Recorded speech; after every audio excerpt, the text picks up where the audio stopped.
Blog Talk Radio.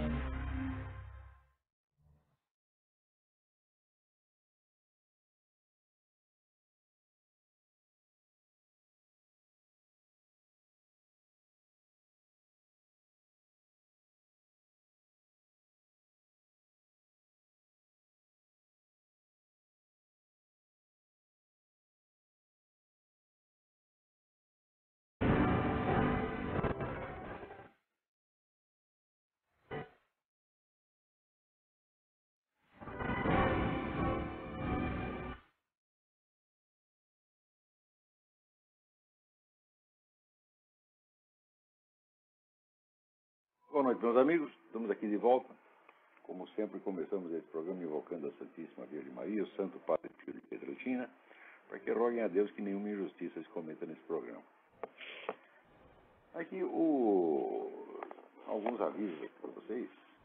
Esta semana é a última chance de se inscrever no curso Conceitos Fundamentais da Psicologia, que eu vou dar aqui de Colonial Heights, de 14 a 19 de setembro. Informações com o senhor Eduí, telefone 041-9974-4443 ou telefone 041-3527-0987. Eu recebi aqui um e-mail perguntando quem é o misterioso senhor Eduí. O misterioso senhor Eduí é o meu compadre. É o pai da esposa do meu filho Davi. Está aí, resolvido o mistério. Então, também aqui lembrar que estão abertas inscrições para a turma de Fortaleza para o curso de Simbolismo e Cosmologia do meu filho Luiz Gonzaga de Carvalho Neto, Gugu. Contato com Renata, telefone 085-8652-0581 e também estou formando turmas em Belo Horizonte e em Brasília, pelo mesmo telefone do misterioso senhor Eduí. Então, aqui, o Centro Cultural Guairá de Londrina está convidando todos para uma série de exibições que eles vão fazer do meu curso História Essencial da Filosofia. Eles vão se reunir, assistir o curso e depois discutir algo a respeito. Então, o endereço é Rua dos Farrapos, número 70, Londrina, Paraná. Rua dos Farrapos, número 70, Londrina, Paraná. A apresentação começa no dia 13, agora no dia 13, às 9h30. Suponho que seja 9h30 da manhã da noite, agora complicou. Da manhã. 9h30 da manhã. É. Muito bem. O Reinaldo Azevedo publicou lá no blog dele um artigo meu de 2001, chamado Nacionalismo de Esquerda é uma Fraude. E esse artigo, em 2001, já dizia, com 8 anos de antecedência, tudo o que se falou nessa reunião de Bariloche, onde o curioso nacionalismo de esquerda é o seguinte, é que ele odeia todos os valores nacionais, ele odeia a religião nacional, odeia as tradições nacionais, odeia os heróis nacionais, odeia os símbolos nacionais, odeia tudo, isso aqui ele odeia um pouquinho mais os Estados Unidos, então se considera muito nacionalista por isso. Ele odeia os Estados Unidos um pouquinho mais do que odeia o Brasil. Isso é nacionalismo no Brasil. Eu me lembro até que estava lá, um dia teve até comentei na revista Época, estava tendo um show de rock lá no Brasil, todo mundo está dançando rock, que nem os malucos. E daí de repente apareceu a bandeira americana no telão, daí todo mundo vaiou. Eu digo, mas eles não estavam dançando música americana. Que raio de americanismo é isso? A gente fica o tempo todo lá dançando música americana, mas a bandeira americana os ofende.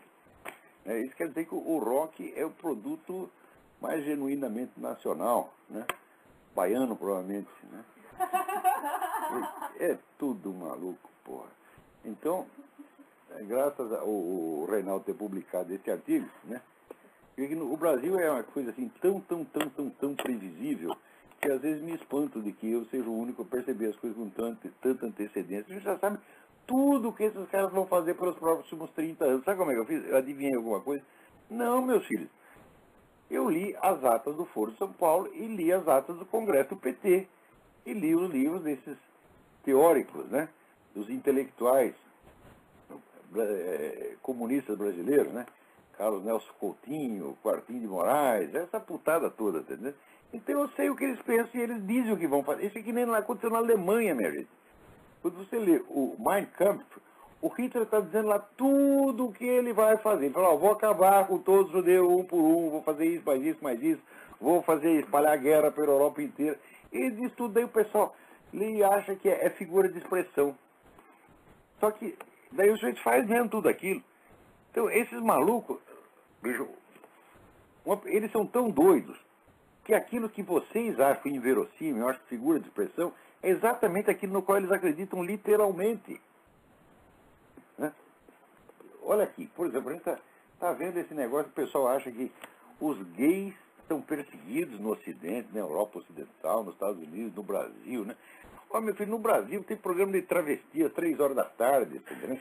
Que as vovós assistem junto com os seus netinhos, né? Quer dizer, aquilo é o paraíso dos gays, paraíso, pode fazer o que quiser, você está entendendo?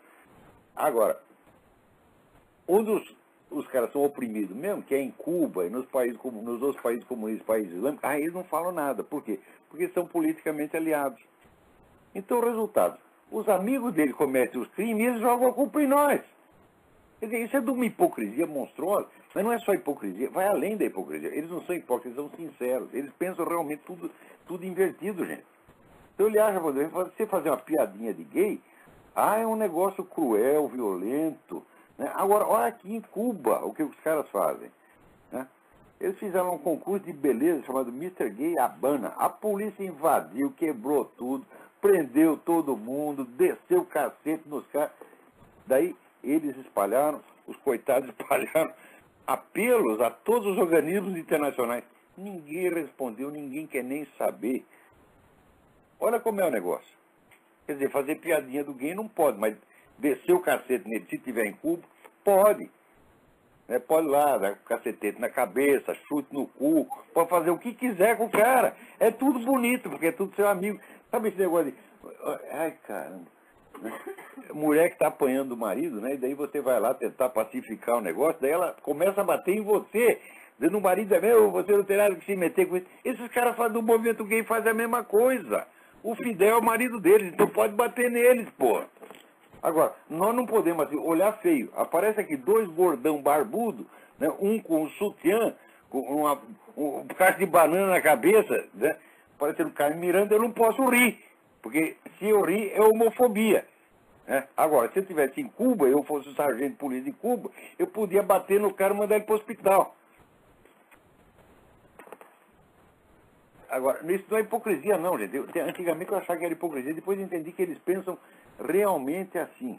É tudo invertido na cabeça desses caras. Olha, mentalidade revolucionária é psicopatologia. Essas pessoas são perigosas, elas têm que ser excluídas da vida pública. Afirmo para vocês, uma pessoa como o seu Tarso Genro, por exemplo, que pensa tudo invertido, é claro que é um sociopata, é claro que é uma mentalidade criminosa, ainda que pessoalmente não vá lá cometer crime nenhum, porque não tem nem coragem para isso. Entendeu? Mas são esses caras que produzem a criminalidade. Você vê, onde quer que essa turma tome o poder, cresce a criminalidade, cresce a violência, a sociedade toda se decompõe, tudo o que eles prometem fazer funciona tudo ao contrário, e daí eles jogam sempre a culpa em fatores supervenientes. Mas é curioso, esses caras não são os grandes apóstolos do controle, por exemplo, eles dizem, não, nós não queremos a anarquia do mercado, nós temos que controlar tudo. Não são eles que prometem, né, um futuro a ser obtido mediante a ação racional humana, quer dizer, nós vamos criar uma sociedade planejada para o futuro. Ora, se você é capaz de dirigir o fluxo da história, meu filho, por que cada um dos seus planos sempre dá o resultado oposto e a culpa é do acaso? A culpa é da má sorte, né? Então, aqui toda aquela gente que morreu no comunismo soviético e chinês, né, que pelas contas do livro negro do comunismo era 100 milhões, mas hoje em dia já sabe que foi muito mais, e, por exemplo, eles contavam ali, na China eles contavam ali uns 60 milhões, hoje sabe que foi muito mais. Né? Parece que ter 70 milhões faltando. Então, olha, pode botar 150 milhões por baixo. Tudo isso aí foi um desvio acidental, minha gente. Quer dizer que os homens do controle, né, os homens do futuro planejado, os homens que estão contra o caos, né, aqueles que vão dominar o caos, né, tudo para eles acontece por acaso. Quer dizer, é claro, quanto mais eles têm mania de controle, né, mais eles se sentem vítimas do acaso cruel. Né? Então, é claro que esses camaradas são loucos, né? Agora chegou lá um monte de cartas aqui e no site do Reinaldo Azevedo comentando esse artigo de 7 anos atrás. Aqui, o Roberto de Souza diz: acabei de ler seu artigo Nacionalismo de Esquerda é uma fraude, publicado no blog Reinaldo Azevedo. Realmente é como se você estivesse escrevendo hoje, mas ainda às 7 horas de reunião do Cumbre de Bariloche, da qual assisti 4 horas. Seu artigo serve de análise daquela reunião. O que se ouvia um discurso pregando nacionalismo baseado na postura anti-americana. Quer dizer, no Brasil basta ser anti-americano para ser nacionalista. Olha, que eu saiba, nacionalismo, meu filho, é amor aos valores nacionais, à história nacional, à língua nacional, à religião nacional, às tradições. Isto é nacionalismo. Agora, esse pessoal da esquerda não gosta de nada disso. Né? Eles querem acabar com tudo isso. Sobretudo, vamos dizer, com a tradição militar, os grandes heróis, né? Duque de Caxias, né? Todo o pessoal que fez a história do Brasil, a começar pelo próprio Dom João VI, que foi o fundador do Brasil. Quer dizer, o único filme que fizeram sobre Dom João VI no Brasil foi um filme gozando da cara dele. E o filme foi feito com o dinheiro do Banco do Brasil, que foi fundado por ele. Quer dizer, o Brasil cospe nos seus heróis e depois, só porque ele cospe um pouquinho mais nos americanos, acha que é patriota.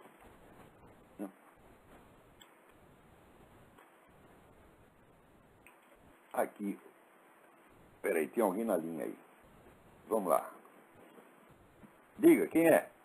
Alô, professor Olavo? Tudo bem? Tudo bom, é o Carlos Soares aqui de Jacareí, São Paulo. Carlos Soares, tudo bem? Ih, tudo bom, prazer muito grande falar com o senhor. Prazer é meu. Professor, é o seguinte, eu queria saber com relação à produção científica nos Estados Unidos.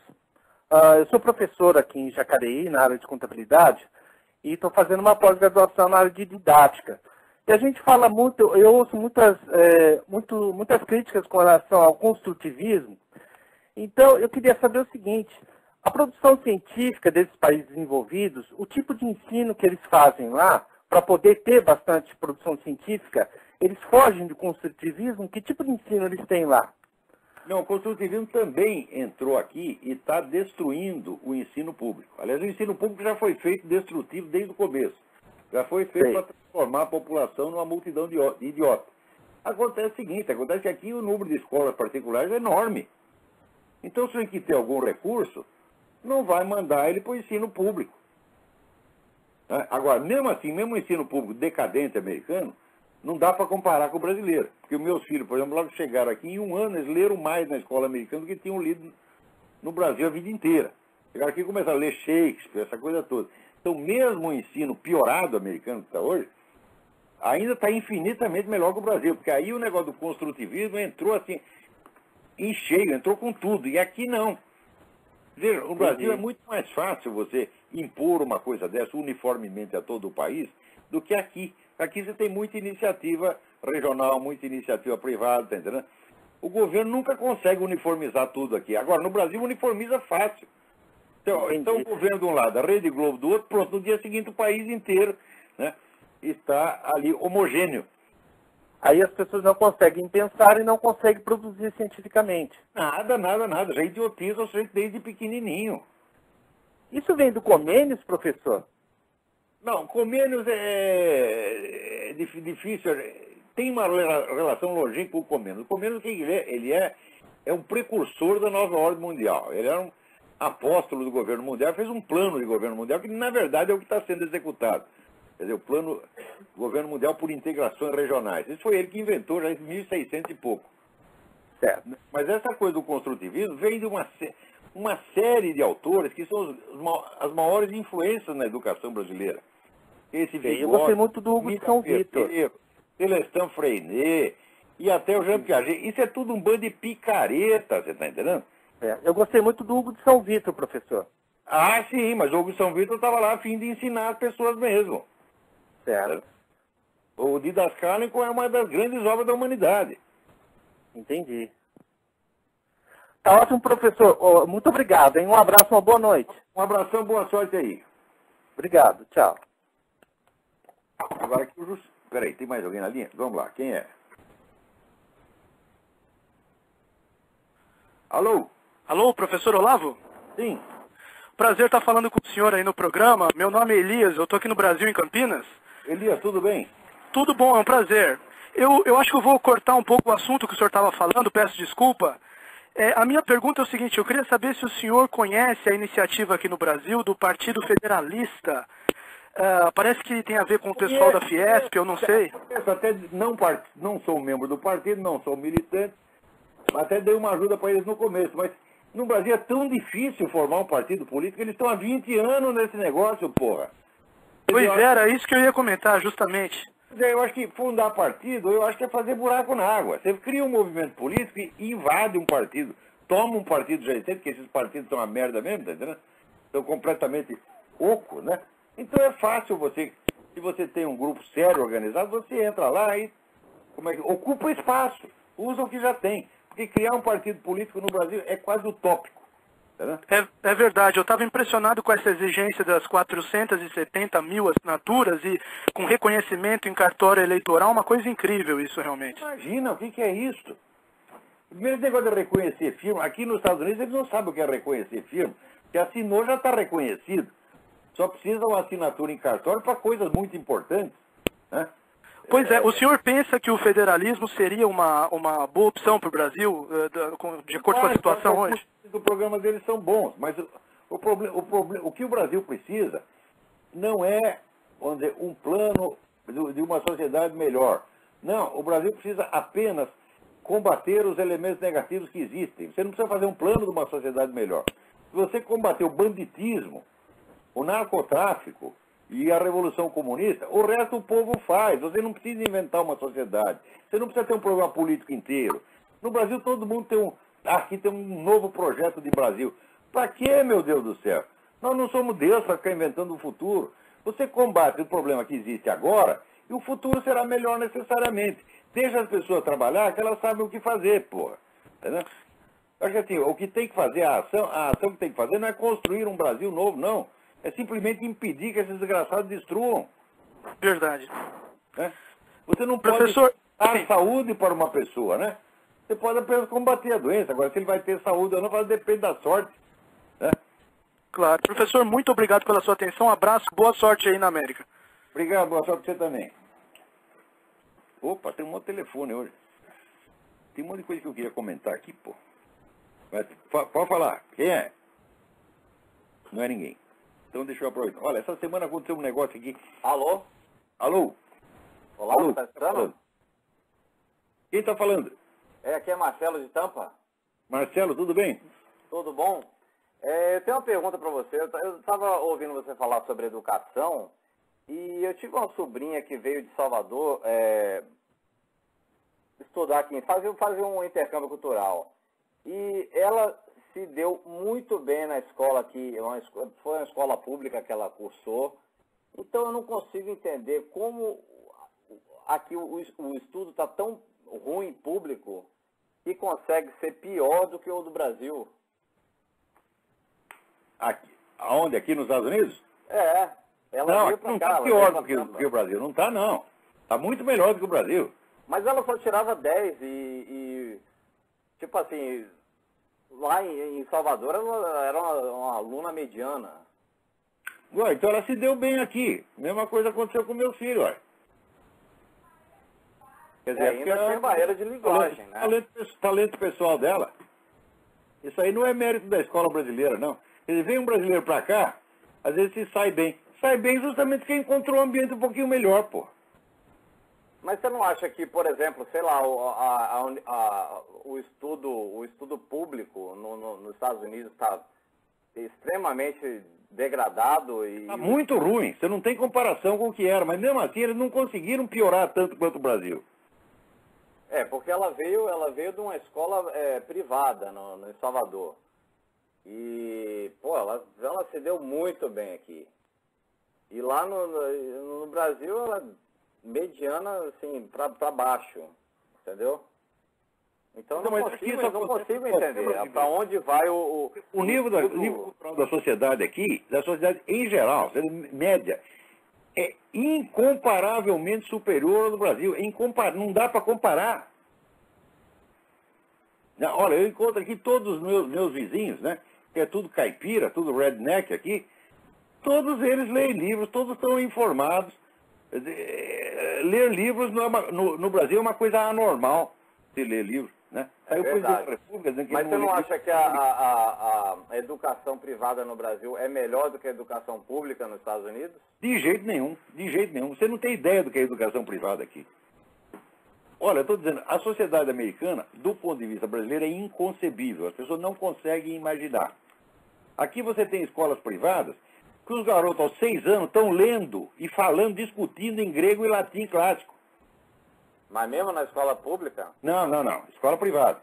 Ah, privada. É isso que eu estou Privada, falando. Você não acha que a escola pública americana está em uma falência completa? Tá, está sim. Está sim. Mas mesmo assim não chegou no nível brasileiro. No Brasil chegou assim a destruição total. A escola no Brasil é um agente da criminalidade. Isso aí está comprovado. Onde aumenta a escolaridade, aumenta o crime. A escola no Brasil é feita para produzir criminoso. Isso é uma coisa deliberada, isso não é um erro, não é incompetência, é deliberado. Isso foi feito por pessoas que nos anos 60 leram Herbert Marcuse e se convenceram de que a classe revolucionária não é constituída pelos operários, mas é constituída pelos bandidos, pelas putas, pelos marginais, e começaram então a criar marginalidade, de propósito. Esses caras deviam ser fuzilados. Ah, mas também não dá para esperar muito. Você tem um presidente como Lula, um ignorante completo, como é que você pode esperar? Não, o Lula é ignorante orgulhoso. Ele se orgulha da sua ignorância. Porque, olha, eu na infância era mais pobre do que o Lula. Ele nunca estudou porque não quis. Nunca estudou porque é vagabundo, cínico e filho da puta. Isso é o que ele é, e as pessoas ainda respeitam ele. Ainda fazem filme dizendo, Lula, um brasileiro, né? Como se fosse uma vida. Mas quem faz o filme dele é outro filho da puta ignorante, né? Pois é. Então vamos em frente. Tá bom, obrigado, Olavo. Obrigado eu. Né? Então deixa eu contar um negócio aqui para vocês. Esta semana teve uma queda de braço entre o jornalista Glenn Beck e um assessor ministerial do Lula chamado, do Obama, chamado Van Jones. Né? O Glenn Beck denunciou que esse Van Jones era um cara que logo depois do 11 de setembro, né, assinou um manifesto dizendo que era tudo culpa dos Estados Unidos e que o mundo deveria resistir contra os Estados Unidos, logo depois do 11 de setembro. O cara comunista de carteirinha, né? Então o Glenn Beck falou do cara, o sujeito logo ameaçou, dizendo, não, isso é racismo, né? E fez uma campanha para que os anunciantes do Glenn Beck boicotassem o programa.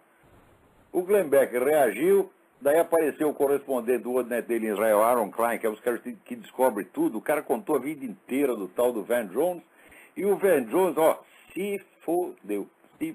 Teve que pedir demissão essa semana, porque estava todo mundo, né, achando que pegou mal. Tá vendo? O Glenn Beck ganhou a parada. Glenn Beck e Aaron Klein estão de parabéns. Agora, essa semana aparece a outro bosta, que é esse presidente da Assembleia Geral das Nações Unidas, Miguel Descoto, devia ser Miguel Descroto, e disse que Fidel Castro é o melhor discípulo de Jesus. Olha só, né? Deve ser por isso mesmo que ele mandou matar tanto padre, fechar tanta igreja, né? Agora, vejam vocês, também na mesma semana aparece esse outro bosta, que é esse bispo Crivella, né?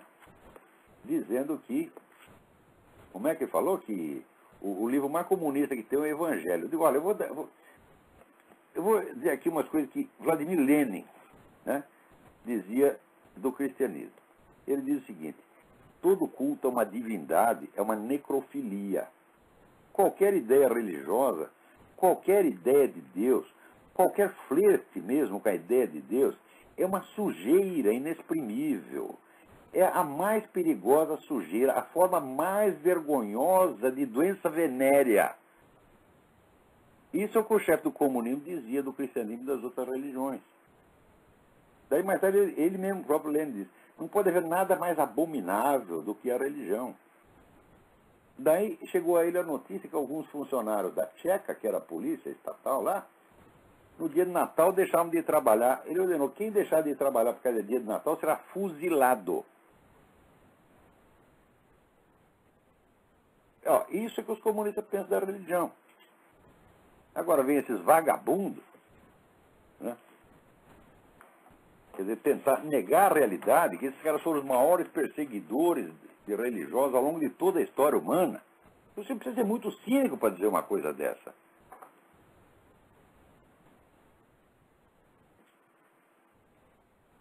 Tá, vamos lá. Agora aqui, o Luceli Bianco me escreve um negócio muito interessante. Ele diz, Carola, por urgência de caridade, com a infinita estupidez botocuda, imploro que escreva um artigo ao mercado e seus especialistas. A razão é a seguinte, na esteira da divulgação do novo marco regulatório para o setor de petróleo, dúzias de especialistas e expoentes do mercado estão perplexos e totalmente desorientados ante a propositada, confusa e maliciosa proposta do governo. Mas não atinam de maneira alguma com a estratégia política continental de dominação comunista, onde a Petrobras será usada, ou já é, como uma monumental alavanca ao lado da PDVSA e outros, para financiar o impulso final da conquista de poder. É verdade, Lucilio, os caras só discutem do ponto de vista econômico e baseado na premissa de que o presidente está interessado em incentivar o capitalismo. Olha aqui, comentário no Estadão. Para que mudou o modelo? Para dar dinheiro à Petrobras, né? Há uma grande inconsistência entre a propaganda e o que apresentaram. A propaganda que tem objetivo, mas o que apresentaram é um modo de pegar o dinheiro da concessão e capitalizar a Petrobras. Também é tudo analisado só do ponto de vista econômico. Olha aqui, na Folha. É importante que o governo resista à tentação de fazer isso. O resista à tentação é exatamente o que o governo está querendo fazer, né? Porque isso coloca em risco todo o desenvolvimento do mercado de capitais. Olha só, Mauro Cunha, presidente do Instituto Brasileiro de Governança Corporativa. Se o Mauro Cunha não entende merda nenhuma de estratégia política. Ele acha assim, olha, o governo está fazendo uma coisa que vai prejudicar o mercado de capitais. Onde já se viu? O governo está interessado no mercado de capitais, porra.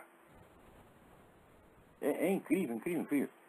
Quer dizer, esses caras, eles fizeram um compromisso, todo esse pessoal pró-capitalista fez um compromisso de jamais discutir ideologia, jamais discutir propostas gerais de sociedade. Ele só pode se ater ao problema econômico, para dar a impressão que o mundo é uma empresa e que tudo é uma questão de administração.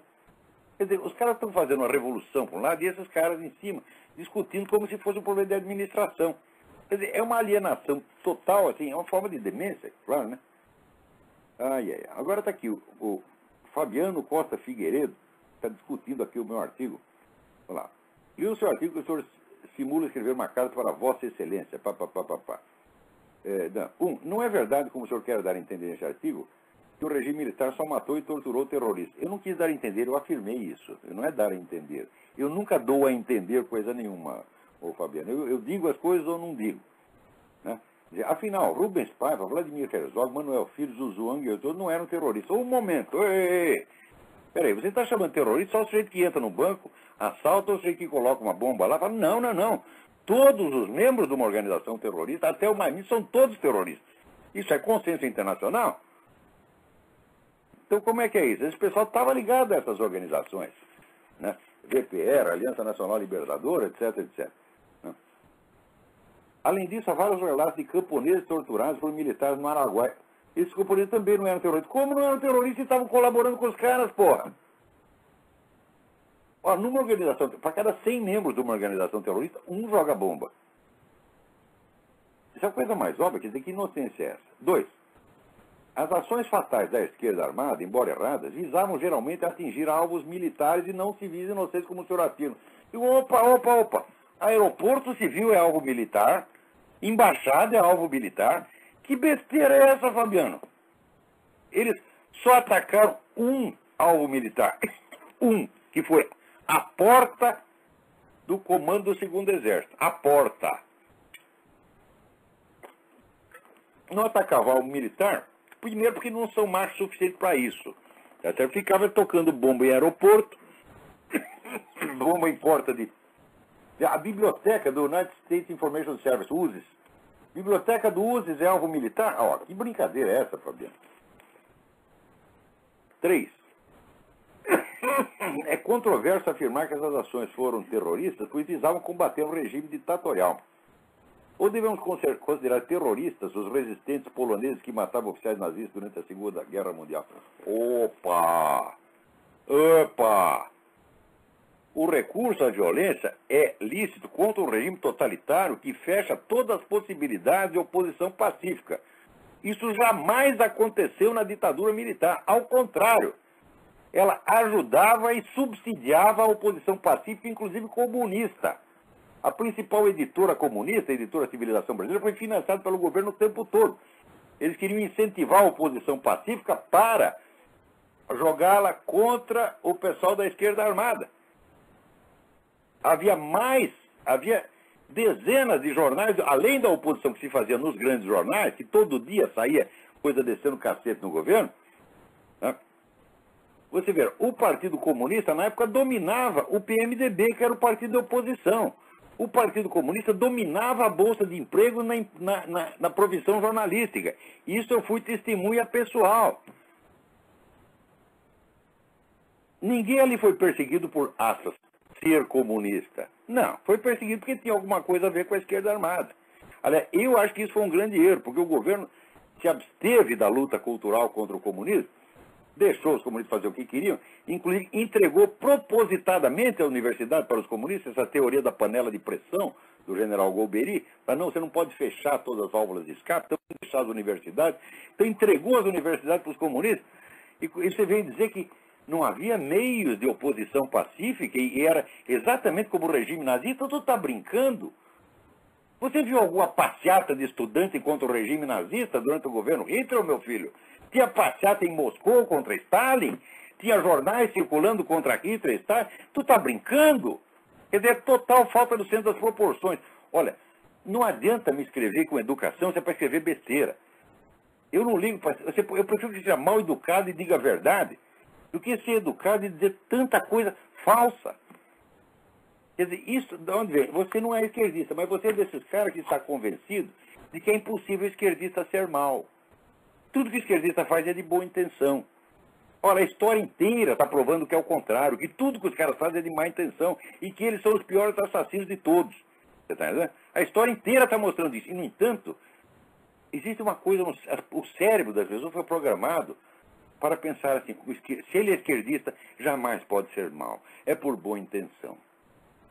E se é direitista, ele deve ser mal, ainda que ele não faça mal a ninguém. O Olá, por exemplo, não pode dizer que jamais matei uma mosca. Matei várias moscas e matei uma cobra outro dia.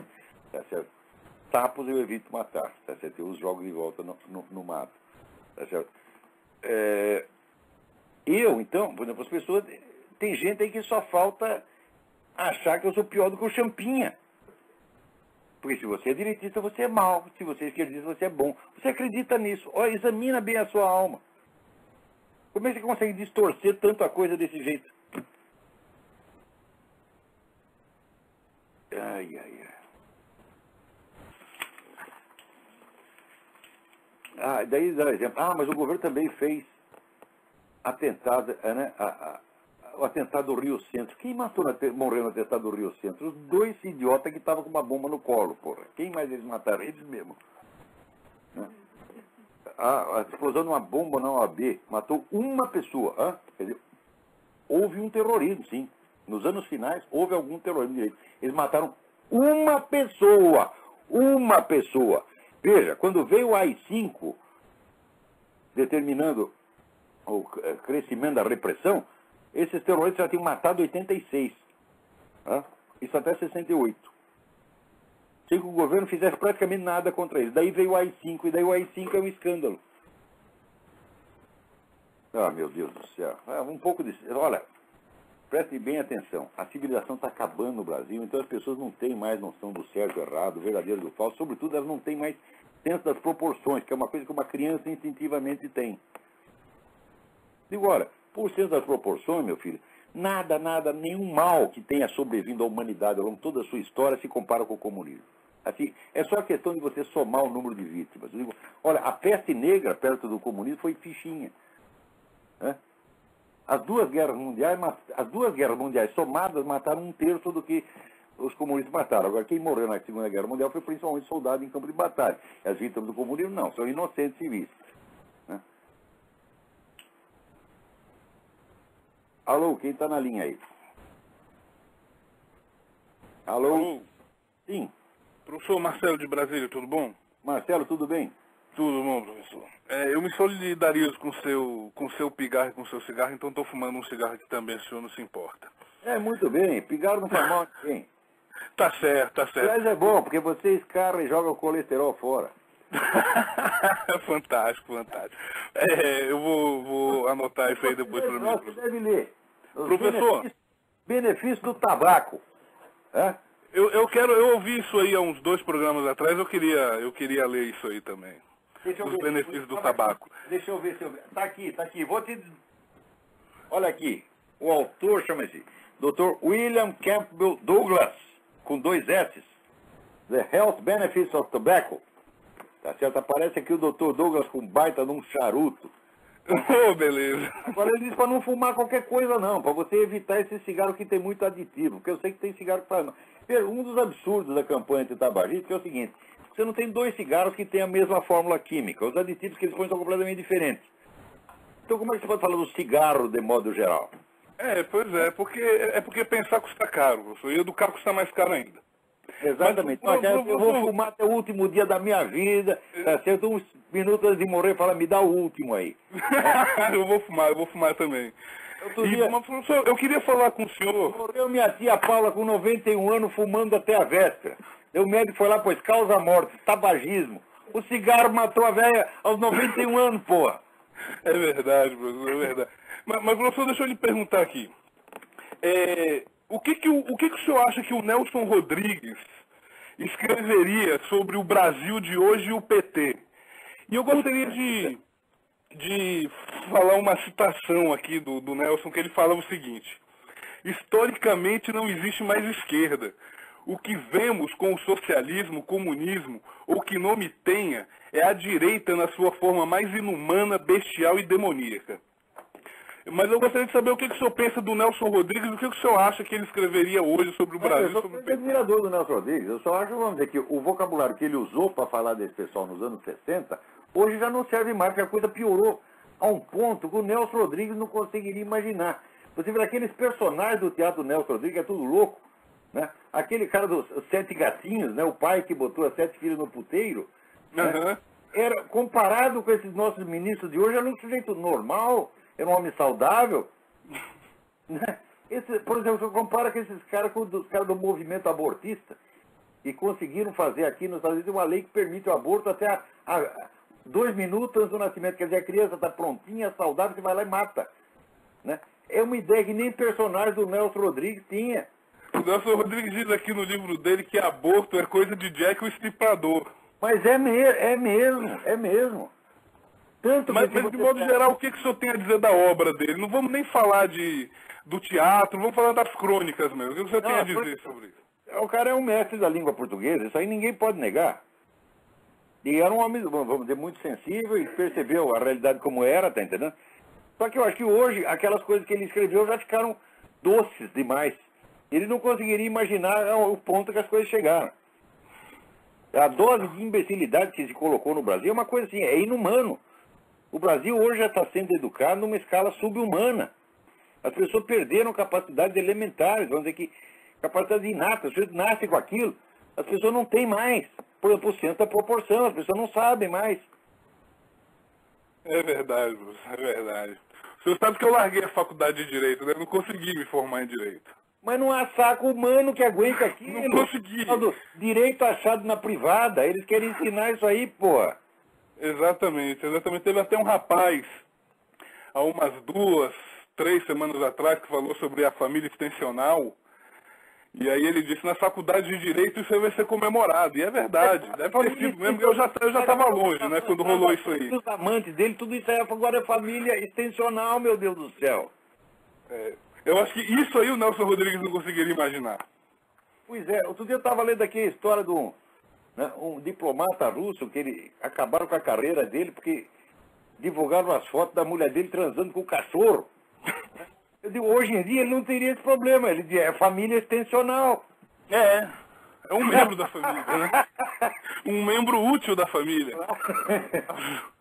Às vezes é isso. Mas, professor, muito obrigado pela oportunidade de falar com o senhor e eu vou ligar outras vezes, com certeza. Obrigado, eu ligo quando quiser. Um grande abraço, professor. Abração. Até mais. O Felipe Cronés me pergunta: por meio do site Estante Virtual, achei a coleção 4 volumes do Exército na História do Brasil. Seguinte, num lugar vem o seu nome como autor, no outro vem o seu nome e outro. Eu sou um dos autores. O livro teve 72 autores e eu sou responsável pelo texto final e pela redação de alguns capítulos, especialmente os capítulos pós-64, que tinha umas coisas lá que eu descobri e eles mesmo não sabiam. Por exemplo, né, havia um monte de grupos de direita armados até os dentes para matar comunistas.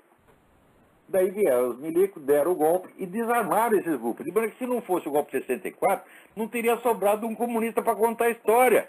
Então os comunistas deviam estar gratos aos milicos.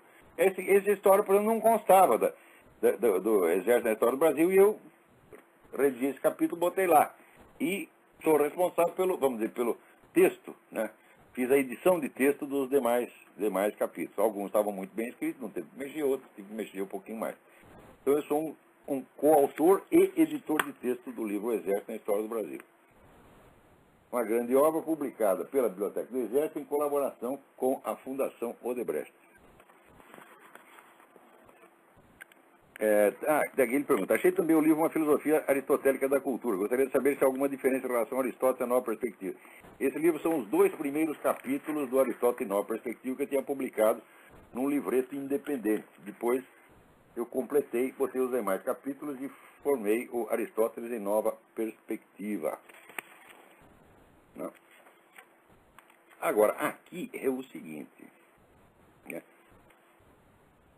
O Obama está fazendo tudo o que ele pode para impedir que os Estados Unidos construam aeronaves de combate, as mesmas aeronaves que agora a Rússia e a China estão construindo, que são aeronaves superiores a tudo que existe.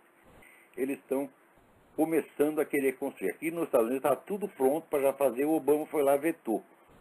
Quer dizer, ele quer que a Rússia e a China passem à frente dos Estados Unidos em matéria de equipamento militar. É a coisa mais óbvia do mundo, porra. Ele tirou um monte de dinheiro das Forças Armadas, tirou uma verba enorme das Forças Armadas para dar para vagabundo, para dar para Econ, para dar para os cabos eleitorais deles, entendeu? Então, os milicos estão loucos da vida com ele. Falam, mas não é para estar? Não é para estar? Só que aqui, o seguinte, americano não é brasileiro, não, porque no Brasil estão esculhambando com as Forças Armadas, vai fazer 20 anos, não foi nem o PT que começou, não. Ó, foi o FHC. O FHC começou a desmantelar as Forças Armadas. Daí os milicos idiotas, o que fizeram? Votaram no Lula. Eu vi uma reunião lá no Clube da Aeronáutica, 700 oficiais entusiasmadíssimos com o Lula. Hoje estão todos loucos da vida, é claro. Mas, veja, o FHC foi ruim para as Forças Armadas, isso é motivo para você se iludir com o Lula? Ah, meu Deus do céu. Putz, é a mania de, eu não sou ideológico, eu sou supra-ideológico. É supra-ideológico, você vai tomar no seu cu supra-ideológico, tá entendendo? É sempre o cu que paga, é sempre. Agora tem umas pessoas que não aprendem com a experiência. Toma, e continua fazendo coisa. Não aprende nem por via anal. Né? Agora, aqui 50 astros de Hollywood se juntaram, né, e fizeram um filminho, porque aqui tem o Pledge of Allegiance, né, quer dizer, você jura fidelidade aos Estados Unidos, né, à República e à sua bandeira, né? Então os caras estão fazendo uma campanha para acabar com o Pledge of Allegiance. Né? Você é uma patriotada, direitista, reacionária, tem que acabar com isso. E eles lançaram o Pledge of Allegiance to Obama. Você não jura uma fidelidade ao país, à nação e à bandeira. Você jura ao seu Barack Hussein Obama. Tá lá no YouTube. Vejam isso. Põe lá, I Pledge Allegiance to Obama. No YouTube vocês vão ver que coisa mais insana, desavergonhada. Tem um sujeito que fala, I Pledge Allegiance to Obama, beijando os músculos do braço, né? É uma viadagem atroz, né? Meu Deus do céu. Também essa semana apareceu um sujeito que diz que tem um certificado queniano de nascimento do Obama. Só que tem a diferença. Ele não pôs isso para circular na internet. Ele apresentou na justiça com vamos dizer, uma declaração dele sob pena de perjúrio, de que ele obteve isso no hospital de Mombasa, etc, etc, etc. O Jerome Corsi, que é o cara que estuda isso no net dele, ele não acha esse documento autêntico. Mas, de qualquer modo, o portador do documento foi à justiça e assinou, falou, esse documento é autêntico, eu afirmo isso sob pena de perjúrio. Quer dizer, ou o sujeito é louco, ele quer ir para a cadeia, ou o documento é verdadeiro mesmo. Agora, o fato é o seguinte, que é obrigação do juiz investigar. Né? Ao mesmo tempo, anuncia-se que o senhor Obama vai fazer um discurso para as crianças de todo o país, na ausência dos seus respectivos papais e mamães, que vai ser transmitido direto para as escolas. E a coisa vem acompanhada, vamos dizer, de um teste, de um trabalho, onde as criancinhas têm que escrever como eu vou colaborar com o presidente Obama, como eu vou ajudar o presidente Obama. Está excluída a alternativa de que você não queira ajudar o Obama. Você não quero ajudar o Obama a ferrar com esse país. Isso não pode. Você tem que dizer como você vai ajudar. Tá certo? Então, tem um monte de pai que está louco da vida com isso. E parece que o negócio é agora no dia 8. Então, eles dizem que eles vão na escola para ouvir. Eles querem saber o que o cara... Eles dizem, olha, eu não confio nesse sujeito para deixar ele sozinho com as minhas crianças, não. Então, peraí, tem alguém aí na linha. Alô, quem é? Alô? Não é, professor? Quem é? Alô? Fabrício Soares, de BH. Fabrício Soares, de BH. Tudo bem? Tudo jóia, professor? A respeito do tema educação aí, professor, eu ia falar, não sei se o senhor ficou sabendo, há mais ou menos um mês atrás, em plena rede nacional, na rede TV, no domingo, o ministro da Educação, Fernando Haddad, disse que todos os alunos da escola secundária deveriam ler o Manifesto Comunista. Ele disse com todas as vezes, disse que é comunista e disse que todos deveriam ler o Manifesto Comunista. Ué, mas é claro, mas alguém claramente. Aqui isso é um governo comunista que nós A gente temos? já sabia, mas ele deixou claro. Isso. E que a educação no Brasil é duas coisas, propaganda comunista e geração de bandidos. A educação só serve para isto. Esse seu Fernando Haddad é o criminoso dos criminosos. Ele sabe perfeitamente que a educação brasileira gera criminalidade e ele gosta disso. Exato. E o que ele quer é assim, é a revolução, está entendendo? A pátria dele é a revolução, como todo comunista. Exatamente, ele disse isso. Esse sujeito não tem capacidade. O Brasil. Não tem capacidade educacional para ser gerente de posto de gasolina. E, no entanto, botaram no Ministério da Educação. Digo ao senhor Fernando Haddad, quer ter um debate sobre educação comigo? Vem. Você vai sair chorando. Você vai sair de quatro chorando, porque eu vou provar que eu sou ignorante. Porque todos os confrontos que eu tive com esses pretensos intelectuais de esquerda, os caras saíram de quatro. E você vai ser a mesma coisa, porque vocês não sabem nada, vocês nunca estudaram nada, vocês são todos picareta. Exato. Professor, queria deixar aí um abraço ao senhor, fique com Deus e falar que o seminário de filosofia está excelente, viu? Muito obrigado, muito obrigado. Um abraço, professor. Fique com Deus. Então, alô, tem mais alguém na linha aí? Vamos lá. Alô? Alô? Alô, é Rodolfo de Petrópolis.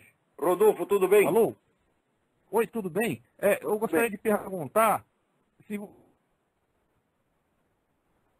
poderia nunca ter se espalhado pelo mundo se os homossexuais não tivessem iniciado a epidemia? Não sei, eu realmente não sei. Tá certo? Você sabe que da minha parte, eu não dou palpite na vida sexual de ninguém, só se o sujeito vier me perguntar. O sujeito chega para mim e fala, ó, devo dar o cu? Eu digo, não, mas só se o sujeito perguntar. Agora, se ele der ou come, sai com um homem, 2 homens, tem 40 homens, e não me perguntou nada, não é da minha conta. E eu não gosto de falar mal das pessoas e não vou permitir que ninguém fale. Eu tenho um aluno que ele ia na sauna ali do Hotel Danúbio e chegava se gabando que tinha dado para 40 homens. Né? E depois, cinicamente, ainda sentava para ouvir a aula. Veja você. Mas eu não falava nada, era uma boa pessoa. Falei, cada louco com a sua mania, a dele é essa. Tem outro que toma pico, tem outro que joga, tem outro que bebe, né? Tem outro que xinga, que nem eu. Assim, cada um tem a sua loucura. Tá certo? Então, eu jamais me meteria numa campanha contra o homossexualismo, como não faço campanha contra a bebedeira, como não faço campanha contra o adultério, como não faço campanha contra nenhuma putaria humana. Tá certo? Agora, atitudes públicas, de ordem política, cultural, aí o negócio fica grave. Porque o que gera o mal são as atitudes públicas, não os defeitos privados.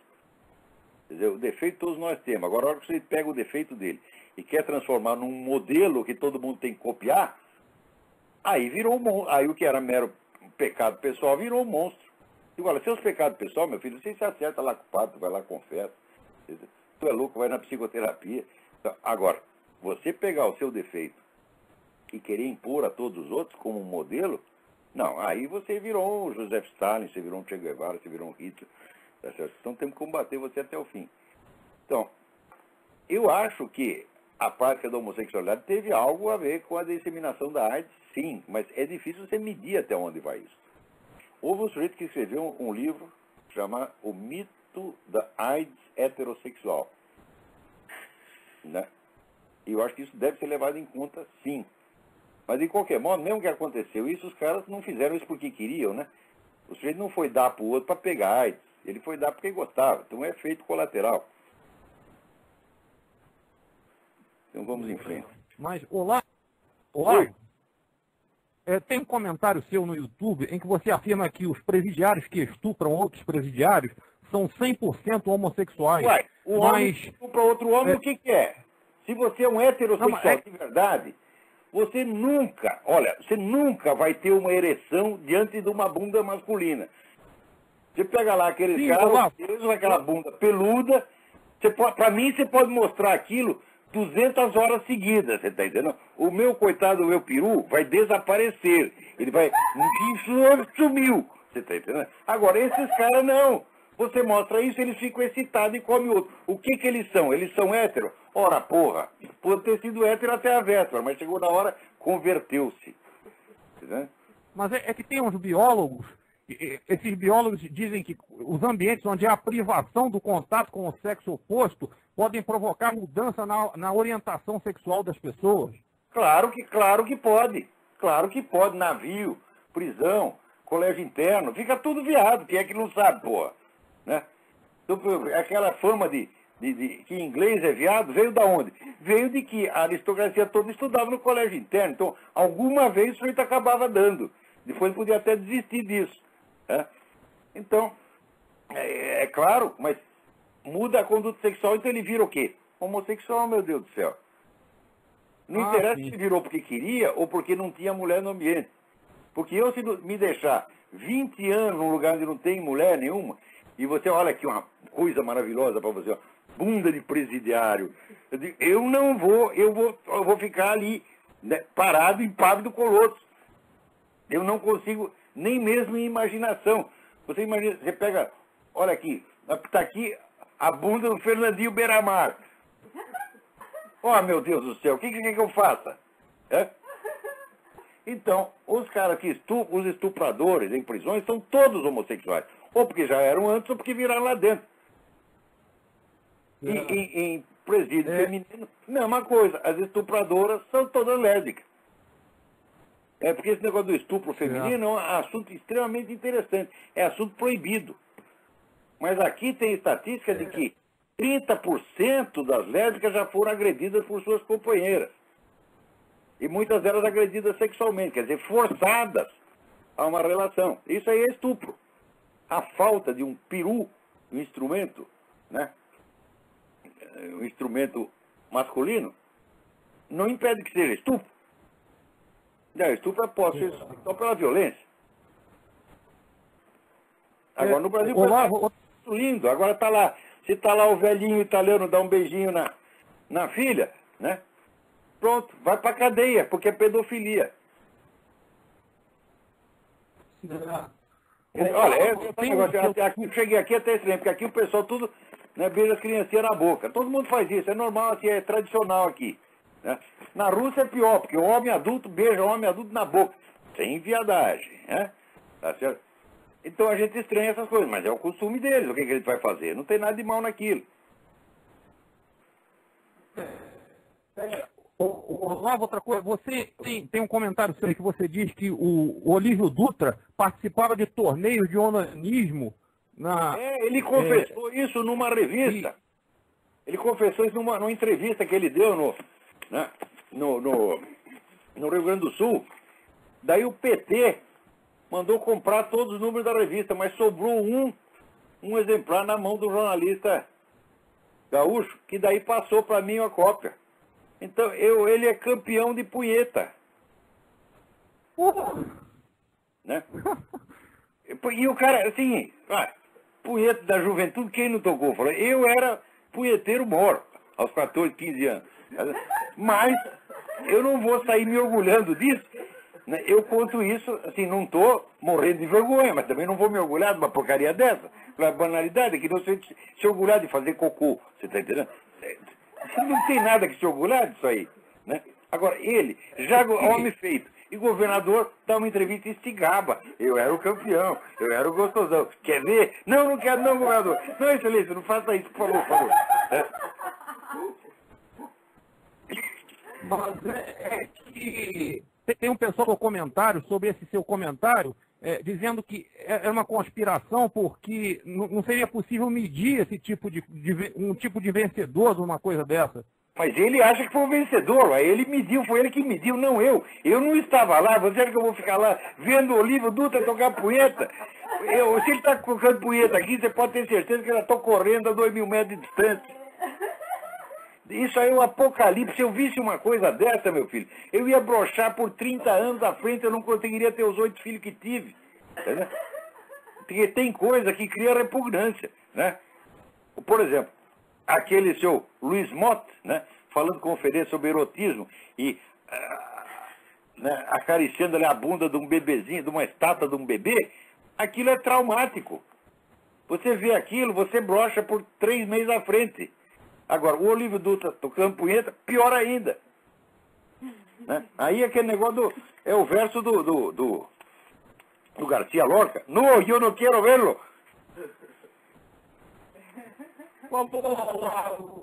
Briga com nós. Até logo.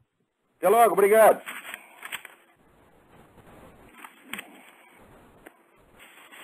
Aí agora eu não sei como é que foi essa passeata contra o Chaves, né? Teve no mundo inteiro, passeata contra o Chaves, ninguém no Mas Chaves, né? Tá todo mundo com o saco cheio desse sujeito, né? Mas não, o Oliver Stone tá achando maravilhoso, né? Então, aqui, Paulo Camargo me escreve um e-mail comprido. Não faço isso, não escrevo e-mail comprido, porque daí não dá pra gente ler no programa, pô. Às vezes um e-mail é bom, esse aqui é bom, mas não dá pra ler tudo. Professor, eu estava assistindo um documentário sobre as Farc e compreendi o que o senhor quer dizer quando se tenora com as preocupações mesquinhas das pessoas, que se escandalizam com pequenas coisas do dia a dia, como se fossem questões muito importantes. Você vê, num país que estão matando 50 mil pessoas por ano, eles vão prender o sujeito que deu beijinho na filha. O que é isso, porra? Nós vamos prender o cara porque está fumando. Ah, mas o que é isso? Que viadagem é essa, minha gente? Né? Ou então, até caso de corrupção, o vereador desviou o dinheiro. Fica tudo... Olha, o político que desvia dinheiro no Brasil, ele suscita mais ódio do que o Champinha, mais ódio do que o maníaco do parque. Quer dizer, matar brasileiro pode, agora roubar o dinheiro não. Porque vocês não percebem que essa própria escala de valores, ela em si é criminosa? Se você colocar o dinheiro acima da vida humana, e você, em nome dessa moral, você quer condenar os outros, quando é você mesmo que já está condenado por essa própria moral, pelo simples fato de você defender isso. Olha, essa semana, por exemplo, me mandaram aqui um manifesto da maçonaria contra a corrupção. Falaram, vocês têm toda a razão, já passou do limite, já roubaram demais. Só que não tem uma palavra ali sobre os 50 mil brasileiros que estão morrendo por ano. Então vocês, por favor, ô maçons, façam outro manifesto agora. Tá certo, esse da corrupção, tá bem. Façam outro agora. Assim, tem que parar de matar brasileiro. Então, é obrigação sua, vocês têm que fazer isso aí. Porque se você vai combater o ladrão, mas vai deixar os assassinos à solta, porra, e não adianta.